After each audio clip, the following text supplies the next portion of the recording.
Les montagnes. Elles naissent, elles grandissent, elles vieillissent et s'érodent. Et après une très longue vie, elles se transforment en poussière. Et si toutes les montagnes s'effondraient en même temps? Quelles sont les forces qui pourraient provoquer cela? Les humains pourraient-ils résister aux conséquences? Voici et si. Et nous nous demandons ce qui se passerait si les montagnes s'effondraient.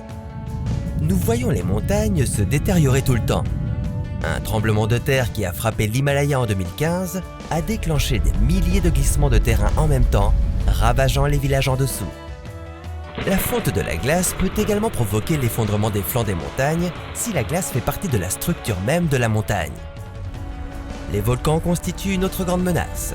En 2018, en Indonésie, l'éruption de l'Anak Krakatoa lui a fait perdre en une semaine plus de 2/3 de sa hauteur et du volume de son sommet. Mais quel est le pire scénario lorsque plusieurs montagnes s'effondrent? Que faudrait-il pour que toutes les montagnes du monde s'écroulent? Et que vous arriverait-il? Pendant des années, les scientifiques se sont efforcés d'expliquer pourquoi la version nord-américaine de la cordillère des Andes avait disparu. Située principalement dans la province géologique de Basin and Range, entre les États-Unis et le Mexique, cette chaîne de montagnes a laissé derrière elle des traces de sa gloire passée, sans expliquer pour autant comment elle a disparu. Une équipe de géophysiciens de l'université Monash de Melbourne a élaboré une théorie pour expliquer son effondrement. Ils ont étudié le mouvement des plaques tectoniques, plus précisément les zones de subduction. Une zone de subduction se crée lorsque deux plaques convergent, forçant l'une d'entre elles à glisser sous l'autre.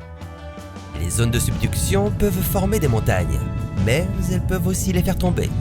Lorsque la taille des zones de subduction diminue, la vitesse des deux plaques est également affectée. Et ce changement crée une traction qui provoque l'effondrement des montagnes.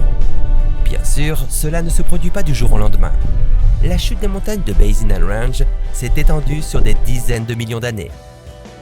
Si les humains persistent sur le long terme sur Terre, alors l'effondrement naturel des chaînes de montagnes entières est quelque chose que nous pourrions avoir à affronter un jour.